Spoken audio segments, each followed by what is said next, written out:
Our next presenter is Sam Volchenboum. He is the director of the Pediatric Cancer Data Commons, and he'll be informing in his presentation, describing that a little bit more. He's also the associate director for the Institute for Translational Medicine at the University of Chicago and the associate chief research informatics officer. I've really been impressed with Sam's efforts to wrangle pediatric clinical data, specifically clinical trial data, and his group is now harnessing an effort with pediatric brain tumor data. Sam, if you want to go ahead and share your screen, you can take it from here. Okay, does that look okay? Yes. Great. Well, it's always fun to follow Deanne because she's one of the few people that talks as fast as I do. So I appreciate very much the opportunity to come speak here today. I'm excited to tell you about our Pediatric Cancer Data Commons work, especially as it relates to our brain tumor initiative and our work with the CBTN. And I'm going to start with an example of what I think one of the main problems that we all feel right now, but maybe you never stop to think about this, and that's that there's this incredible separation between the clinical world and the research world. And those of us who take care of patients live in this clinical care universe where we have our electronic health record and we have all the systems that go into the EHR, and that Epic or Cerner or EHR, it's a silo. You know, there are data in there, and those data are for clinical care. And if we want to collect data for research, those data have to be often manually typed into forms. They have to be it's a very cumbersome process to get data out of the clinical record into the research record. And these universes live very separately, and there's a lot of historic reasons for that. And a lot of the barriers to progress rise out of this historic separation of these two worlds. And this, I think, is the heart of the problem. And I didn't make this analogy up. This came from a talk I saw that Rob Califf gave, where he actually spent a lot of time talking about the separation and how we might bring these things together. You know, the root of all these problems, I think, are these arcane manual processes that we still live in. We still write our protocols in Microsoft Word. We send them around as PDFs. We handwrite our adverse event reports. We keep shadow paper charts and folders. We even have systems where when we put data into pharmaceutical companies' clinical trials forms, we use a separate laptop or a separate a computer for each one. You can see this, Becky Cush gave me this slide. You can see the usernames and passwords taped to the front of each of those laptops. That is for each bespoke pharma company's clinical record system. So this is just a terrible system. How can you possibly automate the reporting process or automate the orders process when you're dealing with these old-fashioned ways of collecting data?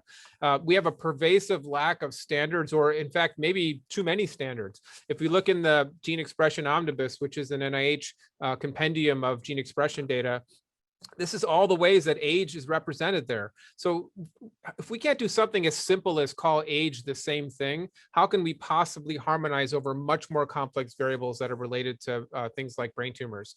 On the right here is an example of just some very common things we collect, like height and weight or country. And again, there's many different types of systems and many different standards that are available. And if we can't agree on the standard or agree at least how to interoperate, how can we possibly share and interoperate our data together?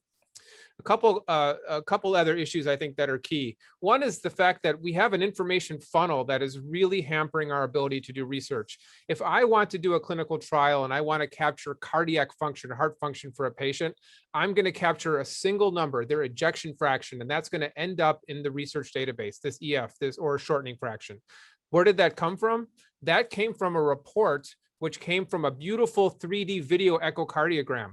All of that is lost. The information is funneled down into the clinical trial system, and all I get forever then is this one number representing the cardiac function. What if I want to go back later and I want to study how the chemotherapy affected the patient's the valves or some other part of their heart? I don't have that information. So why don't we instead bring the video and bring the reports through automated methods into some sort of data commons so that we can save it and then use it in the future for other types of research? We also have a lot of loss of information transfer. We recently did a project trying to bring in reports for CAT scans and MRIs for kids with cancer. It turns out that the reports we got, the way that the reports came through was that the site had their report. That report was faxed to a central agency. The central group took the fax and created a picture out of it and sent us the picture. So we had to go to the picture and use optical character recognition and natural language processing to get the meaning out of the report. I mean, how backwards and convoluted a process is that? Why aren't we just receiving the free text reports automatically straight from the source? And this is the way that business is done. This is how we are expected to collect data for research. And again, the lack of standards for interoperability is the root of a lot of these problems. We have a lot of legacy transfer methods for all types of data. The current way that a lot of genomics reports are issued is that the cytogenetics lab, whether it's Foundation or Tempus or otherwise, they often send their reports back to the hospitals as a PDF or worse, as a fax. And then that hospital takes those data, and if they're going to end up in a clinical research study, a person will take that report and will hand type the data into a data collection form. So imagine not only the chance for error, but look at all the loss of information and rich data that could be transferred if we did this automatically. Why aren't there application program interfaces that allow us to pull data directly from the cytogenetics labs into our databases? Well, it turns out there are. If you go to Foundation Medicine, they have an API. You can get the data that way, but there's a lack of imagination and willingness of the players here to actually get the data out in these formats. And folks like Adam and myself and Allison and others are trying to think about better ways to incentivize these groups collecting the data to use these more modern methods of data collection and transfer. We have a big problem with all the different fields that are mapped in electronic health systems.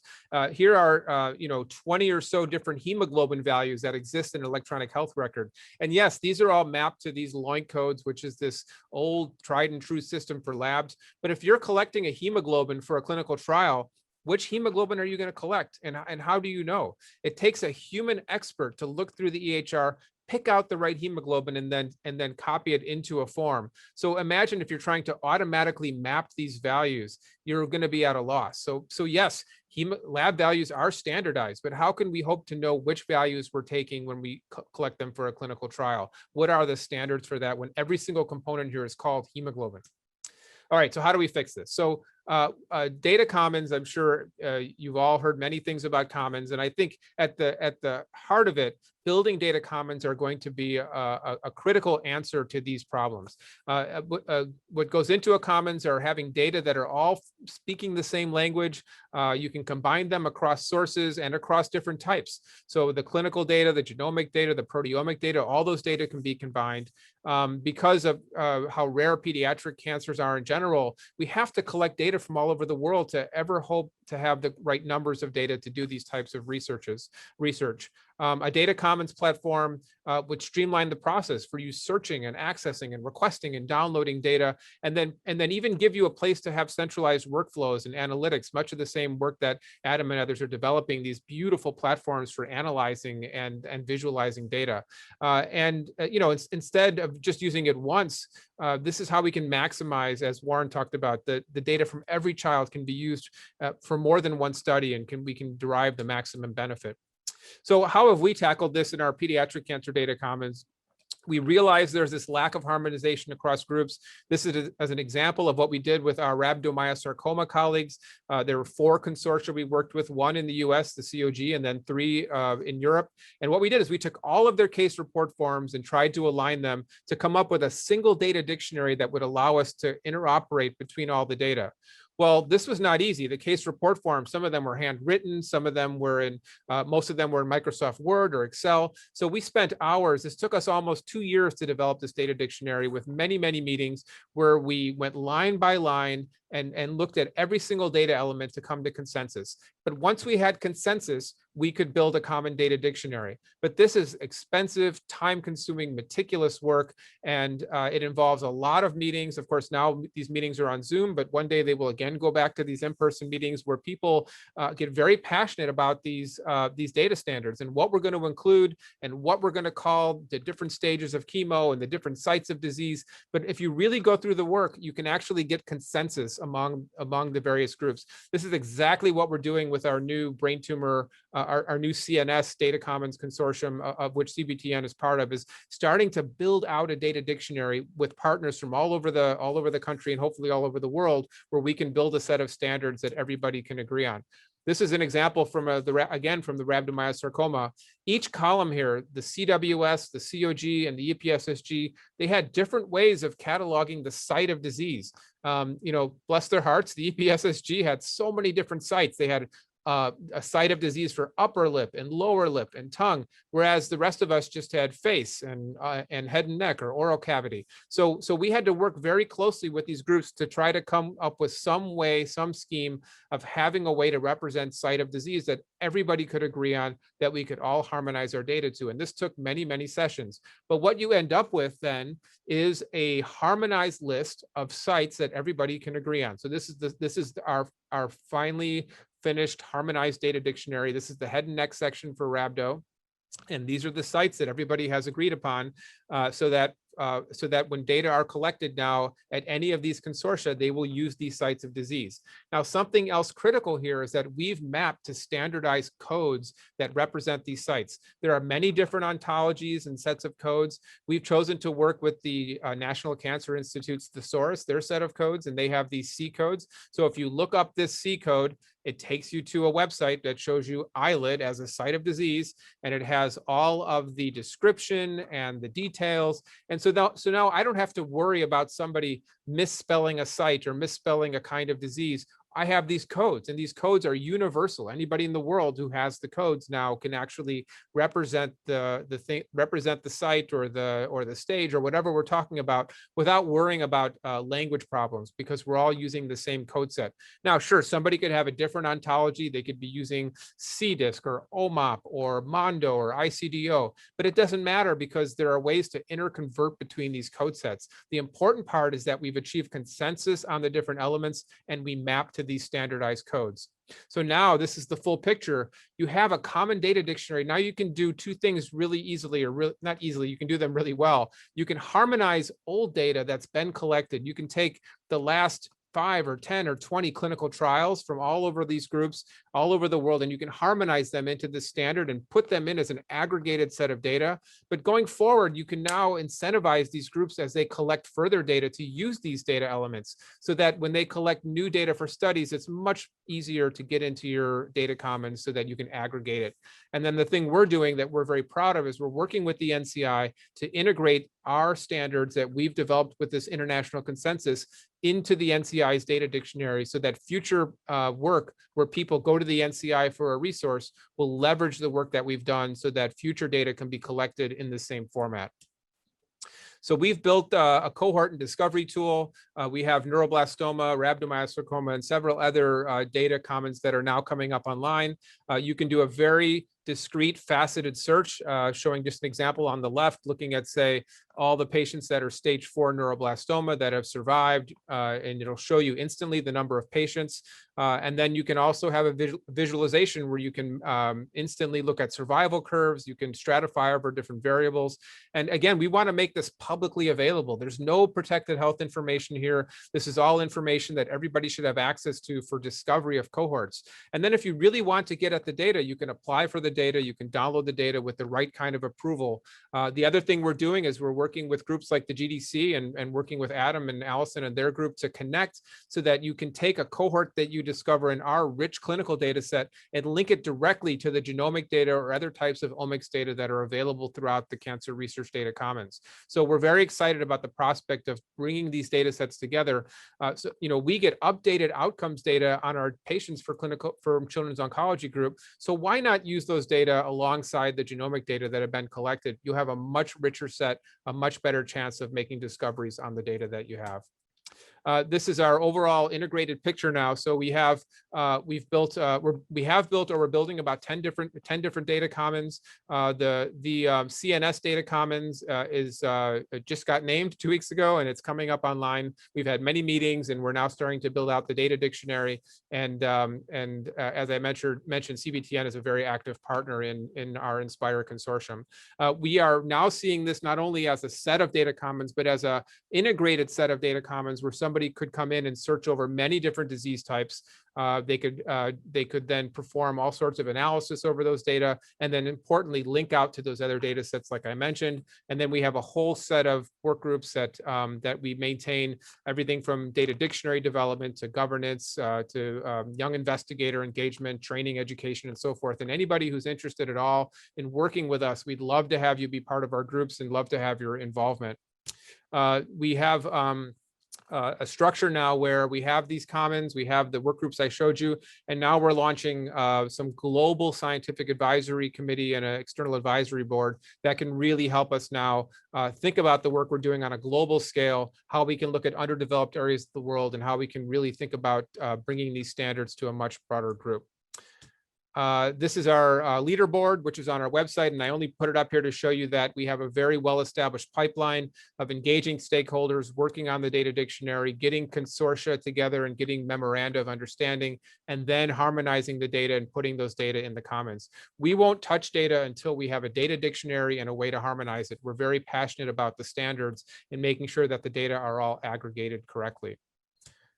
And of course, as I mentioned, we're often running on our CNS tumor commons. We have some initial funding for this. We're going to be applying for further funding, and we hope to continue to build with an international group a data commons for clinical data for CNS tumors. We're working with groups all over the world, of course. We definitely need to work harder to get more groups involved from South America and from Africa, and definitely trying to push further into the groups in Asia that are developing. But we're very excited about our international partners. And then this is my last slide, but I think going back to the beginning, I think standards can really help us achieve this, this unified one universe where we not only have the clinical data being collected, but we also have things like real world evidence, wearables, sensors, patient reported outcomes, and have all those data flow into these data commons in automated ways as standardized data. And then you can feed your clinical trials electronic data capture systems or feed your research systems. I think some version of this is what's going to emerge, I hope, and I hope that these silos, these separate worlds now can come together. All the work done today is by our growing team of data standards experts and project managers and governance experts, and we continue to build, and we're always looking for more help, and we always have jobs posted for data scientists. So please come and join us if you see the opportunity. And then our funding has been really foundational funding. We recently had some National Cancer Institute contracts, but most of the work has been very generously funded by the foundations listed here. All the slides I showed today are at the link at the bottom there. They will be there perpetually, and I will also send them to Angela so they can be distributed. We're having, I can't believe I didn't put a slide in. We're having an open all commons webinar next week. We're going to have probably 150 people there. It's going to be hopefully as big as this meeting. And if anybody's interested in information about the webinar or want to be on our mailing list, please let me know, and I'll stop and take questions there. Thanks. Sam, I do think you spoke faster than Deanne, so that was Perhaps. impressive.